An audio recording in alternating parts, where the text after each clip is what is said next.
شعبان المعظم کا مہینہ چل رہا ہے۔ اللہ تبارک و تعالیٰ کے حبیب علیہ الصلاۃ والتسلیم نے جو ارشاد فرمایا کہ شعبان منی ورمضان من اللہ، شعبان یہ میرا مہینہ ہے اور رمضان اللہ تبارک و تعالیٰ کا مہینہ ہے۔ شعبان المبارک کی کئی فضیلتوں میں ایک یہ بھی ہے کہ اللہ تبارک و تعالیٰ نے اس میں شب برات کو بھی رکھا ہے۔ شعبان المعظم کی 15ویں تاریخ کی رات شب برات کہلاتی ہے۔ برات کا مطلب ہے بری ہونا، نجات پانا، ریلیز ہونا۔ شب برات جہنم سے چھٹکارے کی رات، جہنم سے اللہ تبارک و تعالی آزاد کرتے ہیں، اس آزادی کی رات۔ شب برات کے متعلق امت میں بہت سارا افراط اور تفریط پایا جاتا ہے۔ افراط، بہت زیادہ رسم و رواج اور بہت زیادہ اس میں اپنی عقل و شعور سے بغیر کسی ایمان اور شریعت کے اس میں بہت سارا کچھ ملا دینا، اس کو کہا جاتا ہے افراط اور تفریط۔ بالکل ہی نہیں ماننا کہ یہ رات کوئی رات نہیں ہے۔ امت میں دونوں طبقات موجود ہے، لیکن انشاءاللہ آج آپ کے سامنے یہ بات واضح ہوگی کہ کہاں تک اس کی حقیقت ہے اور کیا اس کے متعلق اللہ کے حبیب صلی اللہ علیہ وسلم نے اپنے مبارک فرامین کے ارشاد فرمائے، اور کیا اس رات میں ہمیں کرنا چاہیے۔ سب سے پہلی چیز تو یہ ہے کہ افراط اور تفریط سے پاک یہ رات ہے۔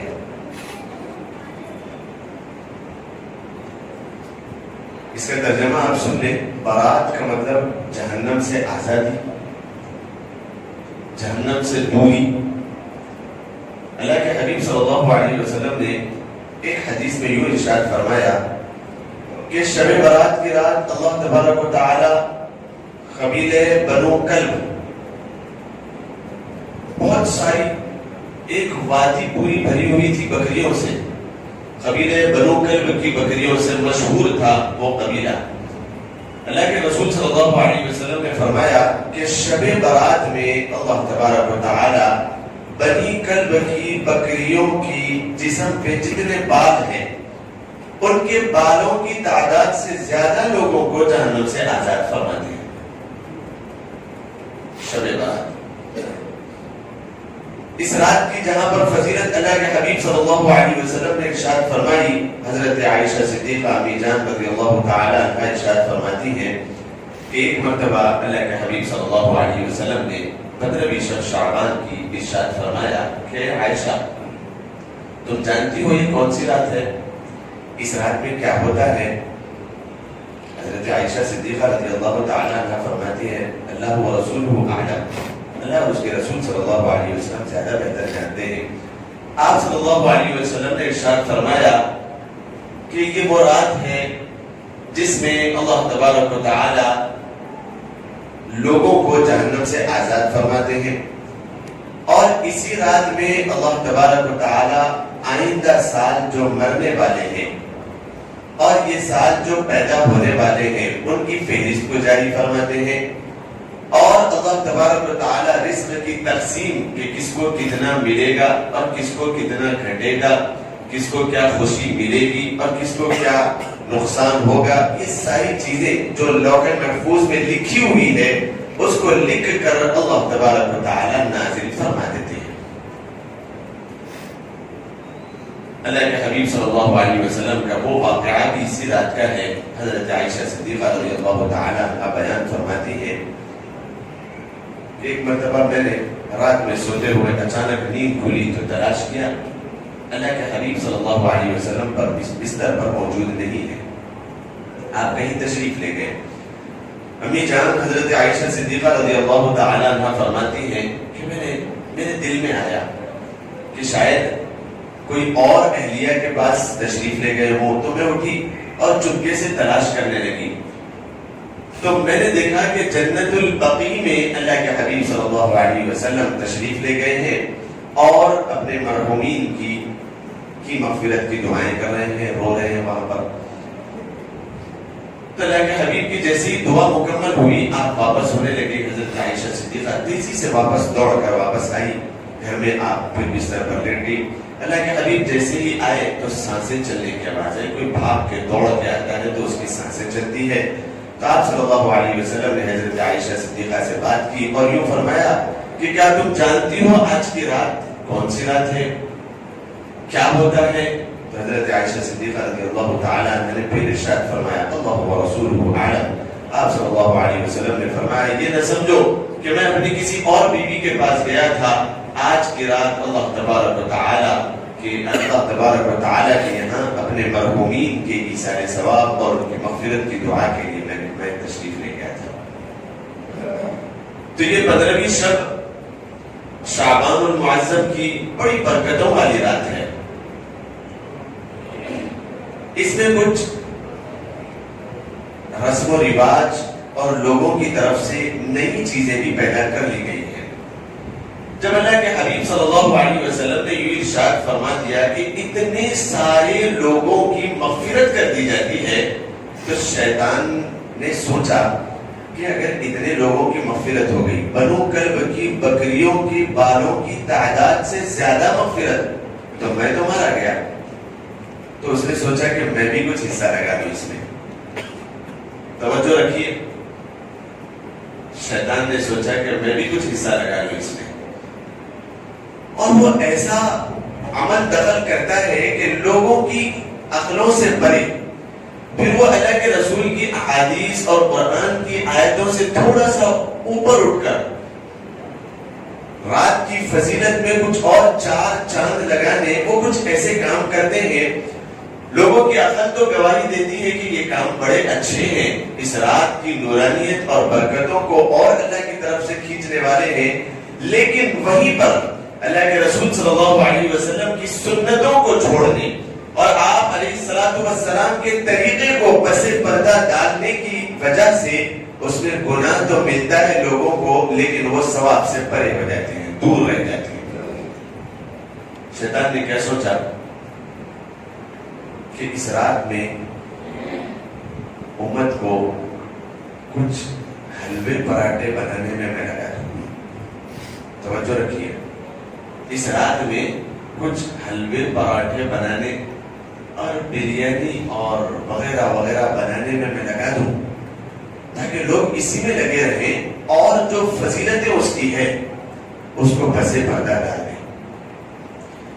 ابتدا ہوئی تھوڑی سی، لیکن چلتے چلاتے ہوتے ہواتے زمانہ یہاں تک پہنچ گیا کہ آج گھروں میں دیکھیں کہ شب برات آ رہی ہے. ماحول یہ بتتا ہے کہ شب برات کی کیا فضیلتیں ہیں، اس میں کیا کام سنت کے دائرے میں رہ کر ہمیں کرنے چاہیے، اور وہ کون سے کام ہیں جس کو اللہ کے حبیب صلی اللہ علیہ وسلم نے اپنی مبارک زبانی ارشاد فرمائی. یہ تو بالکل کوسوں دور چلے گئے. لوگوں کے گھروں میں سامان تو آ رہا ہے کہ حلوے بنانا ہے اور بریانیاں بنانا ہے اور فلاں ڈشز بنانا ہے اور کھانا ہے. یہ تو آ گیا، لیکن عبادتیں ساری کی ساری دور رہ گئی. یہ ایک رسم اور رواج ہے. سال کے کسی بھی مہینے میں، کسی بھی دن، کسی بھی لمحے میں انسان کو دل چاہے تو وہ حلوہ بنا کے کھائے، نوش کرے، بریانی بنائے اور نوش کر لے. اس سے اوپر کوئی ممانعت نہیں ہے. لیکن اس رات کو جس کو اللہ تبارک و تعالی نے بندوں کی مغفرت کا ایک بہانہ تلاش کر لیا کہ میں اپنی امت کی مغفرت کر دوں اور میں فیصلے کروں کہ آئندہ سال کون کس کو خوشیاں ملے گی، کس کو غم آئیں گے، کون مرے گا، کون جیے گا، کس کے رزق میں برکتیں ہوگی. یہ سارے اہم امور جو لوح محفوظ میں انسان کے پیدا ہونے سے پہلے لکھ دیے گئے، وہ فرشتوں کے حوالے کیے جاتے ہیں. اتنی محترم شان والی رات کہ بنو کلب کی بکریوں کی بالوں کی تعداد سے زیادہ مغفرت ہونے والی ہے کہ آئے تو صحیح کوئی بندہ هل من مستغفر يغفر له. اللہ تبارک و تعالیٰ پہلے آسمان پر نزول فرما کر یہ اعلان فرماتا ہے کہ کون ہے جو مجھ سے مغفرت چاہے میں اس کی مغفرت کر دوں، کہ کون ہے جو مجھ سے هل من مستجاب یستجاب له، کہ کون ہے مجھ سے سوال کرے تاکہ میں اس کو جواب دوں، اس کی مغفرت کروں، اس کی ضروریات کو پوری کروں، اس کی مشکل کشائی کروں، اس کی حاجت روائی کروں. انسان کی دلوں میں دکھ آ ہی جاتے ہیں عام طور پہ، اور پریشانیاں آ ہی جاتی ہیں. ان حالات کے لیے کون ہے سوال کرنے والا تاکہ ان کے حالات کو دور کروں اور اطمینان والی، سکون والی، عافیت والی زندگی عطا کروں. کون ہے جس کو اولاد نہیں ہے اس کو اولاد عطا کروں، کہ کون ہے جو نرینہ اولاد کا سوال کرنے والا ہے اس کو میں دوں، کہ کون ہے جس کو اولاد تو ہے لیکن نافرمان ہے، بد اخلاق ہے، بدتمیز ہے، تاکہ یہ ماں باپ کے آنکھوں کی ٹھنڈک بن جائے. کون ہے یہ سوالات کرنے والے تاکہ میں ان کی ضروریات کو پوری کروں. یہ اللہ تبارک و تعالیٰ پہلے آسمان پر آ کر سوال کر رہے ہیں اور لوگ حلوے پراٹھے بنانے میں لگے ہوئے ہیں. یہ شیطان کا حصہ ہے جو اس نے اس مبارک ترین رات میں اپنا حصہ لگایا.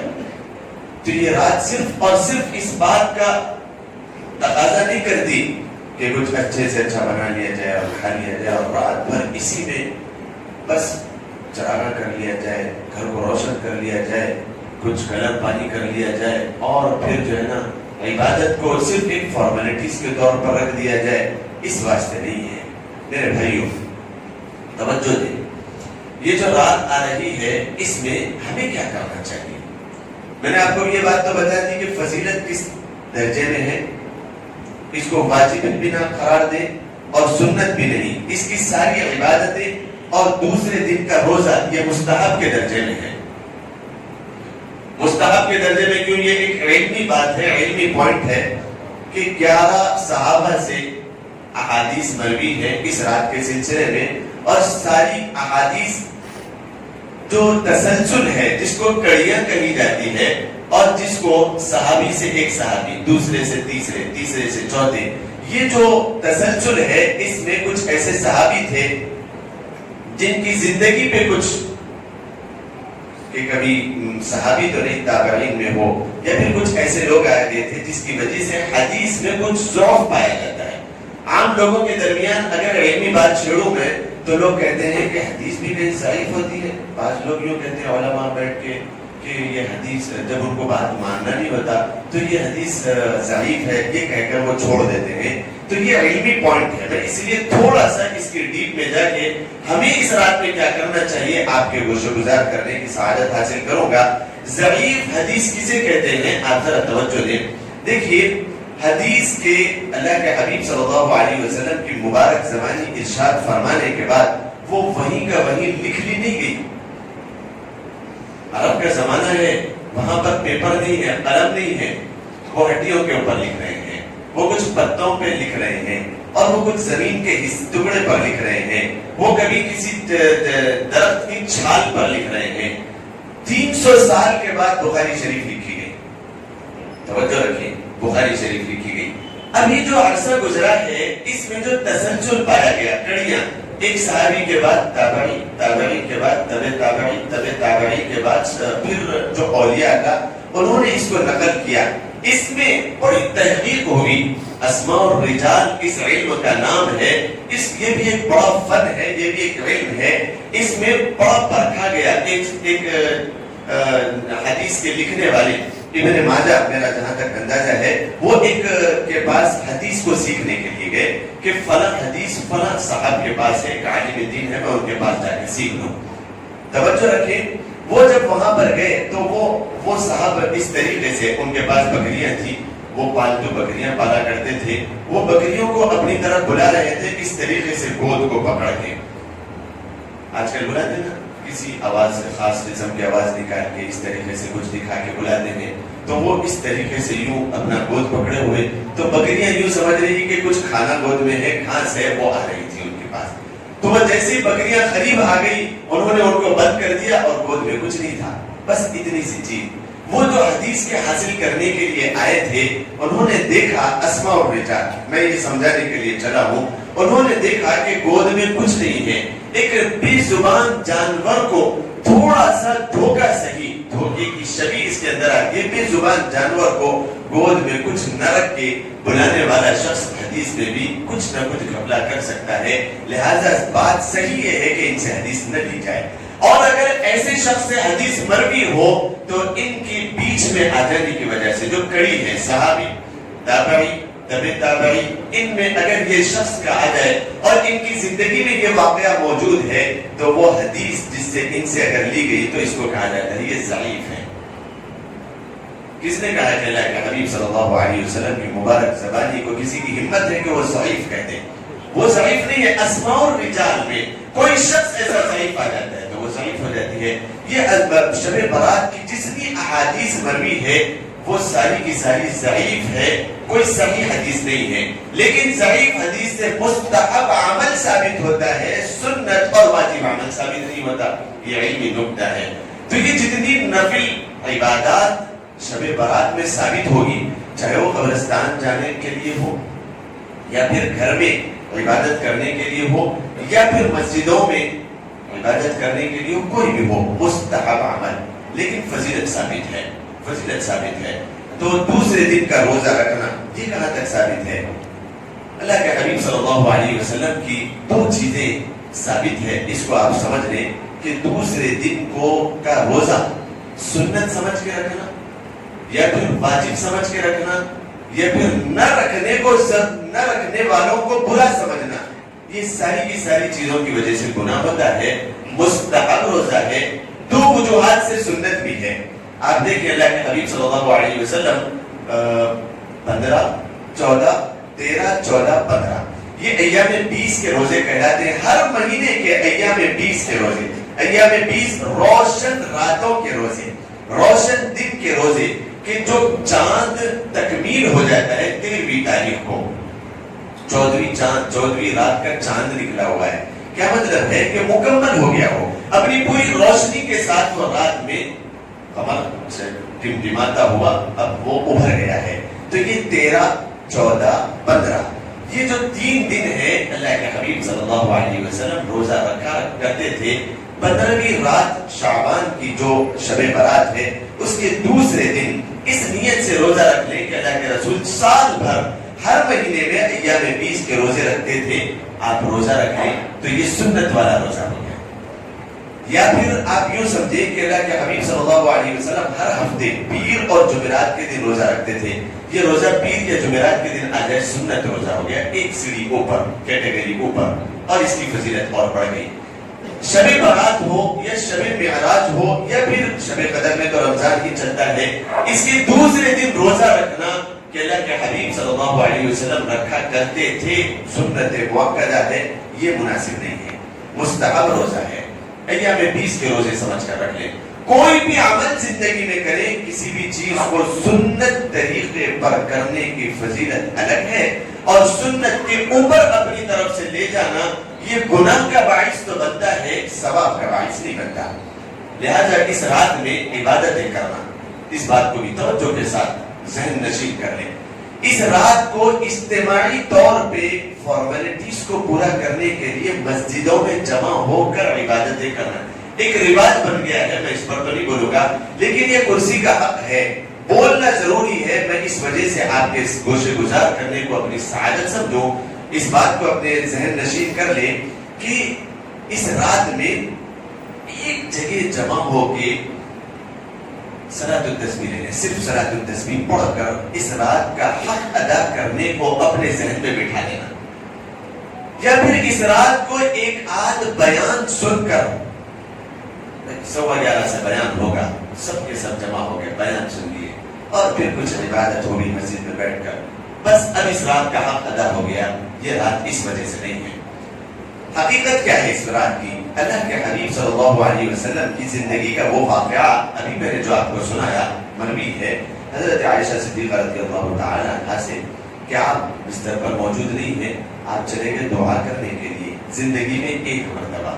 اب یہاں سے قبرستان کو بھی آپ لے لیں, زندگی میں ایک مرتبہ ثابت ہے کہ آپ قبرستان چلے گئے تو آپ بھی ایک ہی مرتبہ جائیں. اب جہاں تک بات رہی ایثار ثواب کی، مرحومین کی مغفرت کی دعا کی، وہ گھر پر بیٹھ کر کریں. ہر سال جانے کے لیے ضروری سمجھنا یہ سنت کے اوپر اپنی عقل سے رکھنا ہے. ایک مرتبہ ثابت ہے، ایک مرتبہ جائیں زندگی کے کسی سال، ایک مرتبہ جائیں گھر پر بیٹھ کر ایثار ثواب کریں، مغفرت کی مرحومین کی دعا کریں. یہ ثابت ہے، مرحومین کی مغفرت کی دعائیں کریں اور گھر پر بیٹھ کر ایثار ثواب کریں. کچھ کھا کے پکا کے کھلائیں اور دعائیں کریں. اس رات میں خاص طور پہ اہمیت اس بات کو دیں کہ اکیلے بیٹھ کر عبادت کریں. میں نے اتنی جو باتیں سنائی یہ بات کے لیے کہ اجتماعی عبادت کریں اپنے طریقے. میں اجازت نہیں دے رہا ہوں اس کی، مکروہ تحریمی بعض علماء نے لکھا اور بعض علماء نے ناجائز لکھا اجتماعی طور پر. مولانا یہ کیا بات ہوئی کہ سارے کے سارے ایک ہی رات تو اپنے مسلمانوں تو ویسے تو جو ہے نا عبادت کرتے نہیں بعض راتوں میں، اب ایک رات کر رہے ہیں تو کرنے دے دیجیے، کیا جا رہا ہے. سنت سے ہٹ کے کوئی عمل کی اجازت کوئی عالم دین نہیں دے سکتا ہے، اجازت نہیں ہے اس کو اس بات کی. جہاں پر جنرلی اصول چل رہا ہے قرآن کریم کا، یا ایھا المدثر قم فانذر یا ایھا المزمل قم اللیل الا قلیلا. اے کالی کملی اوڑھنے والے، رات کو آپ ٹھہریے، عبادت کریے لیکن تھوڑا سا. یہ جنرلی اصول ہے. سال بھر کی راتوں کے لیے ایک عام اصول دے دیا جا رہا ہے اللہ کے حبیب کے تھرو. قم اللیل، قم، آپ ٹھہریے رات میں عبادت کریے، الا قلیلا، تھوڑا سا. اب تھوڑے میں شبہ ہے کہ تھوڑا کتنا ٹھہرے، کتنی رات عبادت کریں. نصفہ او انقص، واضح کر رہا ہے قرآن، نصفہ، آدھی رات، او انقص یا اس سے بھی کم، سال بھر کے لیے فرمایا جا رہا ہے. رات کا جاگنا یہ اصل دین کا مزاج نہیں ہے، اسلام کا مزاج نہیں ہے. رات بنایا کیوں گیا ہے؟ وَجَعَلْنَا اللَّيْلَ لِبَاسًا وَجَعَلْنَا النَّهَارَ مَعَاشًا. آج ہم الٹا اصول اپنا لیے. رات جاگنے کے لیے، چبودروں کو آباد کرنے کے لیے، یا گھر میں بھی ہو تو سارے کاروبار کر کے رات ہی میں رات میں وقت ملتا ہے. دن تو صبح ہو رہی ہے 6 بجے اور تو ہم اٹھ رہے ہیں 2 بجے. ہم اٹھ رہے ہیں سارا کا سارا 75% کی دن ہم نے گوا دیا. وَجَعَلْنَا اللَّيْلَ لِبَاسًا، قرآن کے اصول کو ہم نے الٹا دیا. اور خاص طور پہ اس رات کے متعلق میں بات کر رہا ہوں. یا ایھا المزمل قم اللیل الا قلیلا. اس رات میں ہمیں کیا کرنا چاہیے؟ بس آپ اس بات کو اپنے ذہن نشین کر لیں.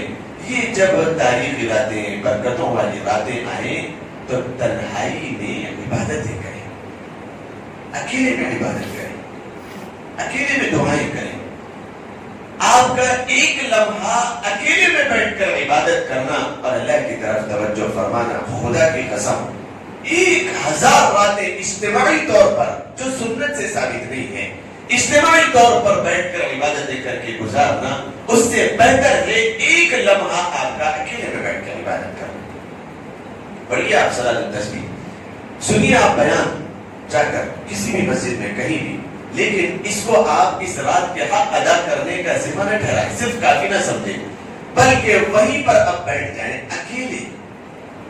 اسی وجہ سے ایک مسئلہ بھی میں آپ کے سامنے گوشہ گزار کر دوں، واضح کر دوں کہ فرض نماز مسجد میں پڑھنا زیادہ فضیلت والی چیز ہے، لیکن نفل جتنی بھی ہے اس کے علاوہ سنت موقدہ ہو، سنت غیر موقدہ ہو، واجب الوتر ہو یا پھر کوئی بھی نفل نماز ہو، وہ ساری کی ساری زیادہ فضیلت رکھتی ہے کہ وہ گھر میں جا کر کے نماز پڑھیں. اللہ کے حبیب صلی اللہ علیہ وسلم نے فرمایا اپنے گھروں کو قبرستان نہ بناؤ، اپنے گھروں کو قبرستان نہ بناؤ کہ گھر میں ماں ہے، بیٹیاں ہیں، بچے ہیں، یہ سارے کے سارے نوجوان نکل گئے گاڑیوں پہ سب بیداری کرنے کے لیے، وہ گھوم رہے کرتے پاجامے تو پہن لیے اور کیسے کیسے نظر آ رہے ہیں. اللہ کی پناہ معاف کرے، کڑوی لگے، لیکن حقیقت ہے کہ سارے کے سارے نکل گئے، کہیں کہیں جا رہے ہیں اور گاڑیوں پہ نہ جانے کیا کیا عمل کر رہے ہیں.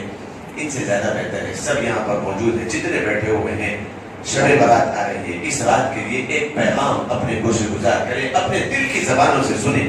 اکیلے میں بیٹھے، اکیلے میں بیٹھے کچھ آنسو بہائیں، کچھ اللہ کے سامنے اپنی منت کریں، سماجت کریں. آج قوم امت مسلمہ للکاری جا رہی ہے، بہت پریشان ہے. 2 روٹی 2 بوٹی ہمارے اوپر مل گئی، قناعت کی زندگی تو گزاریں، لیکن جس کے پاس ہے وہ تکبر اور ریاکاری اور انانیت اور اپنے آپ کو بہت بڑا سمجھنے کے بجائے اللہ کا شکر ادا کریں جو اللہ نے دیا.